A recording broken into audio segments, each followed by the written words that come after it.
Hello friend, welcome to modern classes. दोस्तों, आज इस क्लास के अंतर्गत हम लोग पढ़ने वाले हैं ब्रेन अर्थात दिमाग। ये क्या है, इसके अंतर्गत क्या क्या फैक्ट्स होते हैं, आज इसके बारे में चर्चा करेंगे। दोस्तों, आज का सेशन स्टार्ट करें उससे पहले एक आपसे छोटी सी रिक्वेस्ट है, यदि आप नए हैं तो हमारे चैनल को सब्सक्राइब करें और बेल आइकन को प्रेस करें। आइए दोस्तों देखते हैं ब्रेन। देखिए दोस्तों, अगर ब्रेन की बात करें तो इसको हिंदी में दिमाग कहते हैं या मस्तिष्क कहते हैं। ये हमारे शरीर का एक बहुत ही इम्पोर्टेंट भाग होता है। इसी के कारण हम अपने शरीर में जितनी भी क्रियाएं करते हैं ना, सारा कंट्रोलिंग पावर इसी के हाथ में होता है। चाहे हमारे शरीर का पाचन क्रिया हो या धड़कने की क्रिया हो, या हमारे शरीर में खून के प्रवाह की क्रिया हो, या हम बोल रहे हैं, या हम चल रहे हैं, या हम सोच रहे हैं, चाहे कुछ भी कर रहे हैं ना, सारा का सारा कंट्रोलिंग पावर सारा का सारा किसके कारण कर रहे हैं? वो सारा ब्रेन के कारण करते हैं। वही हमें इंडिकेट करता है, वही हमें सूचना देता है तथा वही हमें आदेश देता है करने के लिए, तब हमारा बॉडी ये कार्य करता है। हम आपके सामने बोल रहे हैं ना, ये सारा कंट्रोलिंग पावर ये किसके हाथ में? ब्रेन के हाथ में है। ब्रेन ही हमें ये प्रेरणा दे रहा है कि हमको क्या बोलना है, कब किसके सामने क्या कहना है। ये सारा प्रेरणा ये ब्रेन के हाथ में है, यही ब्रेन करता है।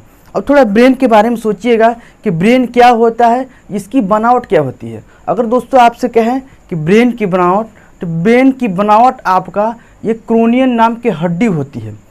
ये 8 हड्डियाँ होती हैं, उन हड्डियों के बीच में ये ब्रेन होता है। ये हड्डियाँ 8 हड्डियाँ जो हैं, ये इनके बीच में ब्रेन को क्यों रखा गया? इनके बीच में ब्रेन को इसलिए रखा गया क्योंकि ये ब्रेन बहुत ही नाजुक है।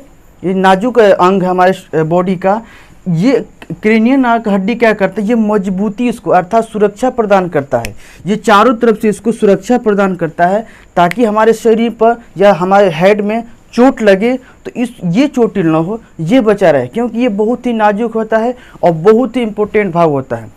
ये इतना ही नहीं, इसका जो ब्रेन है, ब्रेन एक झिल्ली के अंदर होता है, और जो झिल्ली होता है ना ब्रेन का, उसको बोलते हैं मेनिनजोइट। मेनिनजोइट झिल्ली होता है, इसके अंदर ये ब्रेन रखा होता है, इसलिए इस झिल्ली के अंदर होता है। अगर बाय द वे चोट भी लग जाए तो ये झिल्ली उससे बाहरी चोट से बचाने का कार्य करता है, और उसके अंदर हमारा ब्रेन होता है। जब इंसान को चोट लगता है और ब्रेन तक जब चोट पहुंचता है ना, तो इंसान बहुत कम ऐसे केसेज होते हैं कि बच पाए, है ना। तो उस चीज़ से बचने के लिए आप लोग अक्सर देखे होंगे कि हेलमेट पहनने की सलाह दी जाती है। इसीलिए सलाह दी जाती है क्योंकि बहुत ही नाजुक पार्ट है, इसको चोट से बचाया जा सके, है ना।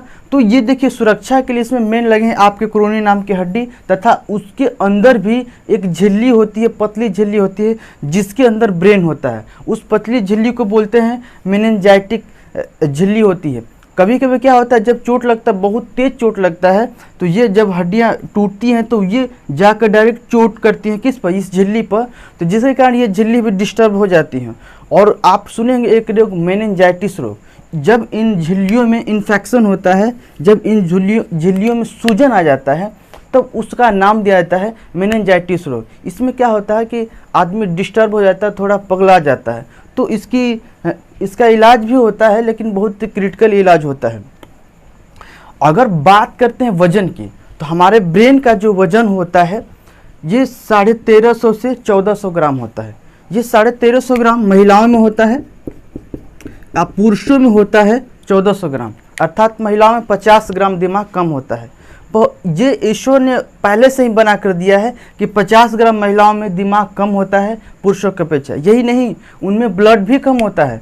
अगर पुरुषों में 5.5 लीटर ब्लड होता है और महिलाओं में आपका 5 लीटर ब्लड होता है, अर्थात आधा लीटर का यहाँ भी अंतर है। तो भगवान बहुत सोच समझ के बनाए हैं ये सारे सिस्टम कि महिलाओं में अगर 50 ग्राम दिमाग कम दीजिए, खून भी कम है, अगर उनको पूरा अगर दिमाग दे देते पुरुषों के बराबर तो पता नहीं क्या करती वो। आज जब 50 ग्राम कम है तो इतना आगे हैं, इतना भाई कहने का मतलब क्या क्या सोचती हैं, क्या क्या करती हैं। अगर ये बराबर होती तो पता नहीं क्या करती। हम तो प्रणाम करते हैं महिलाओं को कि भगवान इतना दिए, सोच समझ कर बनाए। ये ब्रेन है, ब्रेन का ये सारा काम है। इसके बाद ब्रेन को हम लोग समझते हैं कि ब्रेन के क्या भाग होते हैं, ब्रेन को कितने भागों में बांटा गया है, तथा ब्रेन के जो अलग अलग पार्ट हैं उनके क्या कार्य हैं। आइए हम लोग उसको देखते हैं। दोस्तों देखिए, ब्रेन क्या है? ब्रेन के प्रमुख भाग को हम दिखाए हैं, पीछे आपको बताए हैं अभी कि ब्रेन कैसे बना होता है। ब्रेन, आप एक और बात याद रखिएगा कि ब्रेन आपके न्यूरॉन सेल से बने होते हैं। ये न्यूरॉन सेल ऐसे सेल होते हैं जिनका कोशिका विभाजन नहीं होता है। अगर एक बार चोटिल हो गए, उनका पुनः से रिकवरी नहीं होता है। देखिए ब्रेन के प्रमुख भाग, ये 3 भाग हैं, अग्र मस्तिष्क, मध्य मस्तिष्क और पश्चिम मस्तिष्क। इसके बारे में देखिए, अग्र मस्तिष्क की बात करें तो अग्र मस्तिष्क, इसके 3 भाग हैं। पहला है सेरेब्रम, थैलेमस तथा हाइपोथैलेमस। ये जो सेरेब्रम है ना दोस्तों, ये सेरेब्रम हमारे शरीर का, हमारे बॉडी के जो ब्रेन है ना, उसका बहुत ही अहम भाग है। ये अकेले ब्रेन का 66% होता है। ये ब्रेन का सबसे बड़ा भाग होता है। क्या होता है? ये ब्रेन का सबसे बड़ा भाग होता है। ये हमारे ब्रेन को सबसे अधिक कंट्रोल करके रखता है। ये हमारा जो बॉडी है ना, बॉडी का सबसे अधिक कार्य इसी के पास होता है। ये देखिए इसके कारण क्या होता है, इसका प्रमुख कार्य क्या क्या है। ये हमारे शरीर, ये हमें सोचना या समझना या कोई चीज़ को याद रखना हो, या हम कोई बात, पुरानी बात है, उसको लंबे टाइम तक याद रखना हो, ये सेरेब्रम ही है जो उसको याद कर इस मेमोरी में स्टोर करके रखता है। या कोई चीज़, नई चीज़ है, उनको सीखना है। अभी हम आपको पढ़ा रहे हैं और हमारे बात को आप कितना जल्दी सोच रहे हैं, कितना जल्दी सीख रहे हैं। तो सीखने की नई क्षमता विकसित करना आपका सेरेब्रम का ही काम है। कहने का मतलब ये है, आपका जितना सेरेब्रम तगड़ा है, आप उतना ही तेज होंगे, और जितना ही कम है, आप उतना ही मंद बुद्धि का होंगे। सेरेब्रम ही तेज होता है तो आप पिछली बातें, या मान लो 2-3 महीने या 1 साल की बातें जो पढ़ाया गया है ना, तो भी आपके ब्रेन में क्या होता है, पड़ा रहता है और आपको याद रहता है, भूलता नहीं है। इसलिए नहीं भूलता है क्योंकि आपका सेरेब्रम मजबूत है। ये इसका कार्य ही है कोई भी चीज़ को याद रखना, या बात कर जिज्ञासा, कोई भी नई चीज़ सीखने की उत्सुकता रखना कि हम ये सीख लें, ये हमारे लिए अच्छा है, ये हमारे एग्जाम के दृष्टिकोण से बहुत ही अच्छा है। उसको सीखने की एक नई उत्सुकता या नई प्रेरणा देना, ये आपका सेरेब्रम का है। अगर कोई विद्यार्थी है, अगर पढ़ना चाहता है, अगर कॉपी उठाया और कॉपी लिया और फिर सो गया, मतलब ये है कि उसका सेरेब्रम कमज़ोर है, उसके अंदर जिज्ञासा नहीं है। और दोस्तों आप हमेशा याद रखिएगा, जब तक आपके अंदर जिज्ञासा नहीं है, पढ़ने का लगन नहीं है, पढ़ने के आग नहीं है, तब तक आप किसी मंजिल को नहीं पा सकते हैं। इसलिए मंजिल को पाना है तो अपने अंदर जिज्ञासा, अपने अंदर लगन तथा अपने अंदर मेहनत करने का गुण लाइए, हुनर पैदा करिए, तब आप अपने मंजिल को प्राप्त कर सकते हैं। वो सारा चीज़ सेरेब्रम के कारण होगा।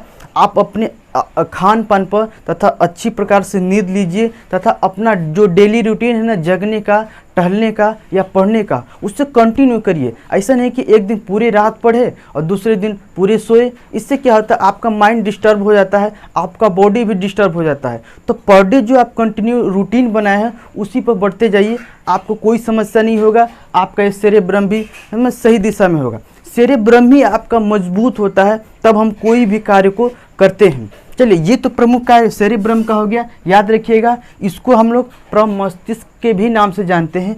ये ब्रेन का सबसे बड़ा भाग होता है। इसके बाद देखिए थैलेमस होता है। थैलेमस क्या होता है, जो बाहर वातावरण का तापमान है, जिससे बाहर में धूप है, गर्मी है, या मान लीजिए कि बहुत ठंड लग रहा है, तो उसका अनुभव हमारे शरीर को, हमारे ब्रेन को कौन कराता है, ये थैलेमस। थैलेमस में बस इतना याद रखिएगा कि बाहरी वातावरण का, तापमान का हमें अनुभव कराने का कार्य थैलेमस करता है। इसमें होता है एक हाइपोथैलेमस होता है। तो हाइपोथैलेमस क्या है, ये बहुत इंपॉर्टेंट भाग है। हाइपोथैलेमस हमारे जो शरीर के अंदर का तापमान है ना, जो मान लीजिए हमारे शरीर के अंदर का तापमान 37 डिग्री सेंटीग्रेड है ना, तो उसको कंट्रोल कर उसको बनाए रखता है।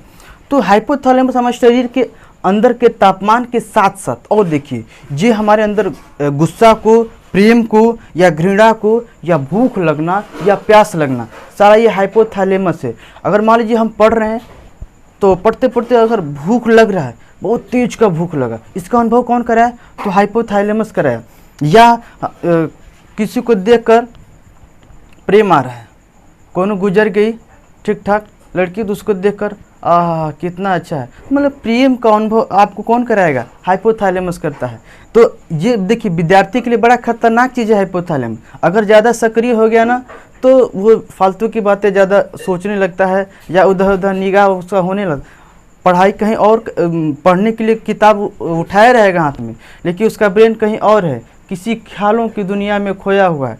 तो हमें हाइपोथैलेमस को कंट्रोल करके रखना है, हाइपोथैलेमस को भटकने नहीं देना है, नहीं तो हमें हमारे ये बर्बादियों का कारण होगा। तब आप कहेंगे मेरी बर्बादियों का जश्न मनाओ यारो, ऐसा कुछ नहीं आए हमारे लाइफ में। इसका विशेष ध्यान रखिए, हाइपोथैलेमस हम लोग का क्या हो, तगड़ा होना चाहिए।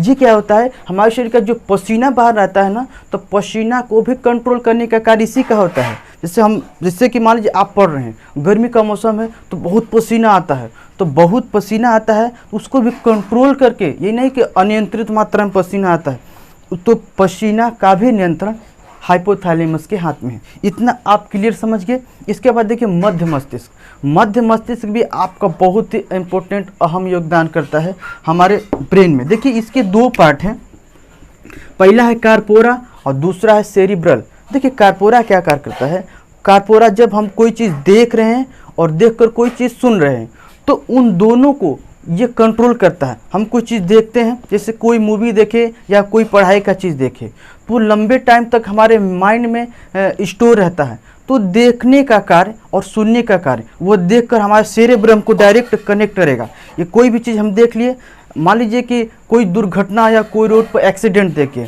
तो वो डायरेक्ट जाकर सेरेब्रम को देता है ये सूचना कि ये ऐसे हुआ है। चाहे हम कोई चीज़ सुन लिए, तो सुनने के बाद डायरेक्ट ये सूचना सेरेब्रम को देगा। अब वो क्या करेगा, उस पर कंट्रोलिंग करेगा या उस पर नियंत्रण करने का कार्य सेरेब्रम करेगा। लेकिन कार्पोरा का प्रमुख कार्य है कोई चीज़ को देखना तथा सुनना। अगर मान लीजिए कोई बहरा व्यक्ति है, बहरा व्यक्ति उसको कान नहीं है, तो अब जब उसको कान नहीं है, सुनने की क्षमता नहीं है, तो वो देखेगा और देखकर आपका अनुभव लगाएगा कि ये क्या हो रहा है। सपोज करिए अगर ये चीज़ दोनों किसी मनुष्य में नहीं है, ना ही देख सकता है ना ही सुन सकता है, तो आप कल्पना करिए कि उसका ज़िंदगी क्या है। उसका ज़िंदगी समझिए मरे हुए समान है। तो आप इतना माइंड केवल रखिए कि कार्पोरा का प्रमुख कार्य है देखना और सुनना, ठीक। इसके बाद सेरिब्रल। सेरिब्रल क्या करता है कि जो हमारे ब्रेन होते हैं ना, हमारे ब्रेन से 12 जोड़ी नसें निकली होती हैं। ये हमारे ब्रेन से क्या होती है, 12 जोड़ी नसें निकलती हैं और स्पाइनल कार्ड से जुड़ी होती हैं। आपको स्पाइनल कार्ड आगे पढ़ाएंगे, मेरुरज्जु, तो उसमें भी आपको हम डिटेल से बताएंगे। लेकिन यहाँ सेरिब्रल का काम समझ लीजिए। सेरिब्रल का प्रमुख कार्य ये है कि यह स्पाइनल कार्ड को सेरेब्रम से जोड़ना। जो स्पाइनल कार्ड है ना, जो हमारे मेरुरज्जु, इसको दूसरा दिमाग भी कहा जाता है हमारे बॉडी का। तो ये स्पाइनल कार्ड को सेरिब्रम से कनेक्ट करता है कोई भी सूचना आदान प्रदान करने के लिए। तो इसका प्रमुख कार्य ये हो गया। अब तीसरा देखते हैं मध्य मस्तिष्क। मध्य मस्तिष्क क्या है, देखिए मध्य मस्तिष्क के भी दो भाग हैं, पहला है सेरिबेलम तथा दूसरा मेडुला ऑब्लांगाटा। देखिए सेरिब्रम क्या है, सेरिब्रम ये हमारे ब्रेन का दूसरा सबसे बड़ा भाग इसको माना जाता है। पहला सबसे बड़ा भाग क्या है, आप सेरेब्रम, आपका दूसरा सबसे बड़ी भाग है सेरिबेलम। इसका कार्य क्या है, इसका कार्य क्या है, ये हमारे शरीर को कंट्रोल करके हमारे बॉडी को संतुलन में रखता है। जैसे मान लीजिए हम यहाँ खड़े हैं या हम कहीं दौड़ते हैं, तो हमारा बॉडी संतुलन में तब हम खड़े हैं। अगर संतुलन में नहीं होता ना, तो यहीं से हम गिर जाते हैं। जैसे छोटा बच्चा होता है, छोटा बच्चा चलता है और गिर जाता है ना, अर्थात उसका क्या है, सेरेब्रम उतना कार्य नहीं कर रहा होता है, इसलिए वो छोटा बच्चा चलता है, थोड़ी दूर चलने के बाद गिर जाता है, तो उसमें कंट्रोलिंग पावर नहीं है। तो इसका प्रमुख कार्य क्या है कि बॉडी को कंट्रोल करता है। आप लोग कभी देखे होंगे दोस्तों कि सर्कस होता है, उस पर रस्सी पर चलते हैं लोग। रस्सी पर कैसे चल लेते हैं, रस्सी पर इसलिए चल लेते हैं क्योंकि वे लोग सेरेबेलम को कंट्रोल किए हैं। और अपने बॉडी को हम जो कार्य करने के लिए कहेंगे, जो कार्य करने के लिए 2 4 5 बार प्रैक्टिस कर लेंगे, सेरेबेलम क्या करता है, उसको एब्जर्व कर लेता है तथा उसी तरह करने के लिए उसके अंदर क्षमता विकसित करता है। हम लोग कभी मान लीजिए रस्सी पर चले ही नहीं हैं, तो हम लोग को जब एकाएक चलेंगे तो गिर जाएंगे। क्यों गिरेंगे, क्योंकि ये सेरिबेलम ये कहेगा कि भैया हमसे ऐसा कभी कार्य कराया ही नहीं, एकाएक दे रहे तो मैं कंट्रोल नहीं कर पाऊंगा, तो इसलिए क्या करते हैं, गिर जाते हैं आदमी। तो सेरिबेलम जो है ये हमारे शरीर का संतुलन बनाए रखता है, चाहे दौड़ते हों, चाहे खेलते हों, चाहे साइकिल चलाते हों, चाहे कुछ भी करते हों, तो ये हमारे शरीर का संतुलन बनाने का कार्य करता है। प्रमुख आप ये याद रखिए, तथा ब्रेन का दूसरा बड़ा भाग होता है, ये भी आप ब्रेन में याद रखकर चलिए। दूसरा होता है दोस्तों इसका भाग मेडुला ऑब्लांगाटा। मेडुला ऑब्लांगाटा क्या करता है, जैसे मान लीजिए हम लोग कोई चीज़ खाना खा लिए, हम लोग खाना खाए दांत से काट कर पीस कर, अब यहाँ तक क्या किए, यहाँ तक गला तक खाकर ढकेल दिए, बस वही तक हमारा कार्य है। अब उसके बाद का सारा प्रोसेस, सारा कैसे क्रमांकन गति से कैसे पहुँचता है, या पाचन क्रिया कैसे करनी है, या श्वसन क्रिया, या दिल को धड़कने के लिए क्या करना है, कैसे करना है, सारा इसी के पास है, सारा इसी के पास पावर है। ये समझ लीजिए, ये हमारे जो शरीर है ना, उसका एक तरह से ये गृह मंत्री है ना, तो गृह मंत्री है। ये सारा शरीर का ना देखभाल, इसके अंदर पाचन की क्रिया कैसे होनी है तथा ये श्वसन की क्रिया कैसे होनी है, सारा मेडुला ऑब्लांगाटा का ही कार्य है। इसी के कारण क्या होता है, जब कोई हम लोग भोजन खाते हैं तो उसके हमारे पेट के अंदर कभी कभी आप लोग देखें पाचन क्रिया गड़बड़ा जाती है। तब पाचन क्रिया गड़बड़ाती है, किसके कारण गड़बड़ाती है, अर्थात मेडुला ऑब्लांगाटा का कंट्रोलिंग, अर्थात उसका संतुलन गड़बड़ा गया है, संतुलन बिगड़ गया है, जिसके कारण आपको पाचन क्रिया गड़बड़ हो गई। या हमारा धड़कन है, या कभी कभी तेज धड़कने लगता है, या कभी कभी धीमे धड़कने लगता है, या श्वसन की क्रिया कभी तेज होती है या कभी धीमी होती है। तो सारा ये कार्य करने का कार्य आपका मेडुला ऑब्लांगाटा होता है। तो ये आप समझ गए ब्रेन के। आइए एक समरी के तौर पर आप लोग को बता देते हैं कि ब्रेन के क्या क्या हैं। ये ब्रेन है, ब्रेन को 3 भाग में बांटा गया है, अग्र मस्तिष्क, मध्य मस्तिष्क और पश्चिम मस्तिष्क। तो अग्र मस्तिष्क क्या है, अग्र मस्तिष्क के भी 3 भाग हैं, सेरेब्रम, थैलेमस, हाइपोथैलेमस। सेरेब्रम क्या करता है, ये हमारे ब्रेन का सबसे बड़ा भाग 66% होता है। ये सोचने की, समझने की, कोई भी नई चीज़ याद करने की या जिज्ञासा की, ये सारा चीज़ को हमारे माइंड में विकसित कौन करता है, सेरेब्रम करता है। ये बहुत इंपॉर्टेंट काम चीज़ है। ये हमें याददाश्त क्षमता को लंबे टाइम तक याद करने के लिए यही प्रमुख होता है। थैलेमस क्या होता है, बाहरी वातावरण का तापमान होता है उसको अनुभव कराता है। हाइपोथैलेमस क्या करता है, जो हमारे शरीर का टेम्परेचर है, तापमान है, वो कंट्रोल करके रखता है। इसके बाद गुस्सा, प्रेम, घृणा या मान लीजिए पसीना का नियंत्रण, ये हाइपोथैलेमस का ही कार्य है। इसके बाद मध्य मस्तिष्क, मध्य मस्तिष्क के 2 भाग आपको बताए हैं, कार्पोरा तथा सेरिब्रल। कार्पोरा का कार्य क्या है, देखना और सुनना, उस पर नियंत्रण करना। सेरिब्रल का कार्य क्या है, यह स्पाइनल कॉर्ड को सेरिब्रम से जोड़ देना। इसके बाद मध्य मस्तिष्क हम आपको बताए हैं, मध्य मस्तिष्क के भी 2 भाग हैं, पहला सेरिबेलम तथा मेडुला ऑब्लांगाटा। सेरिबेलम का कार्य क्या है, ये हमारे बॉडी को कंट्रोल करता है, संतुलन रखता है। जैसे कि हम लोग खड़े हैं या बोल रहे हैं या हाथ ऐसे चला रहे हैं, तो सारा चीज़ का कंट्रोलिंग पावर, ये संतुलन हमारे शरीर का बनाकर कौन रखता है, सेरिबेलम रखता है। तथा मेडुला ऑब्लांगाटा क्या करता है, मेडुला ऑब्लांगाटा हमारे शरीर का पाचन क्रिया, श्वसन क्रिया या दिल को धड़कने की क्रिया, इनको कंट्रोल कर अर्थात इनका संतुलन बनाकर हमारे बॉडी के अंदर रखता है। तो दोस्तों ये ब्रेन का प्रमुख भाग थे तथा इनके क्या कार्य हैं, इनको हम आपको अच्छी तरह से समझाने का प्रयास किए हैं, अच्छे लैंग्वेज में, एक इजी भाषा में बताने का प्रयास किए हैं। तो दोस्तों हम आशा करेंगे कि जो हमने आज आपको बताने का प्रयास किया है वो आपको बेहतरीन ढंग से समझ में आया होगा। तो दोस्तों आज के लिए बस इतना ही, मिलेंगे नेक्स्ट वीडियो में और नेक्स्ट टॉपिक के साथ। तब तक के लिए धन्यवाद।